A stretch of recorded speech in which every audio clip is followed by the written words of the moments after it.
দর্শক, এবার উত্তরের শীতের খবর জানাতে লালমনিরহাট থেকে যুক্ত হচ্ছেন সহকর্মী রবিউল ইসলাম। রবিউল, লালমনিরহাটে শীতের তীব্রতা আজ কেমন দেখছেন এবং এতে আসলে ওখানকার জনগণ কেমনটা দুর্ভোগের শিকার হচ্ছেন এবং সরকার এবং বিত্তবান ব্যক্তিরা কি এদের পাশে দাঁড়িয়েছেন কিনা?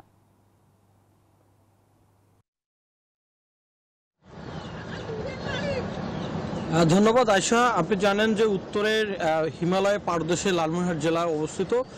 প্রতি বছরে 3 মাস জুড়ে এই শীত থাকে। আজকেও কিন্তু প্রচুর কুয়াশা আচ্ছন্ন ছিল গোটা লালমনিরহাট জেলা এবং অনেকে যানবাহনগুলো হেডলাইট জ্বালিয়ে চলাচল করেছে। পাশাপাশি আজকের লালমনিরহাট জেলার সর্বনিম্ন তাপমাত্রা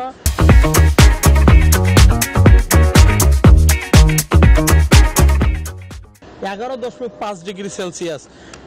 গতকালকেও ছিল 11.4 ডিগ্রি সেলসিয়াস। আপনি জানেন যে বেশিরভাগই কষ্টে পড়েছে তিস্তা চর অঞ্চলের মানুষ, খেটে খাওয়া মানুষ। অনেকেই খড়কুটা জ্বালিয়ে শীত নিবারণের চেষ্টা করেছে। পাশাপাশি সরকারের পক্ষ থেকে শীত বস্ত্র বিতরণ করেছে এবং বেসরকারিও পক্ষ থেকে শীত বস্ত্র বিতরণ করেছে।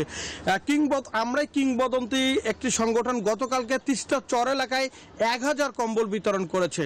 আমরা হাসপাতালগুলোতে খবর নিয়েছি, বেশিরভাগই শিশু ও বৃদ্ধ রোগীর সংখ্যা বৃদ্ধি পাচ্ছে।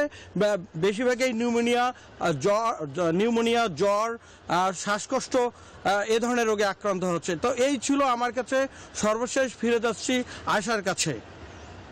রবিউল, আপনাকে ধন্যবাদ।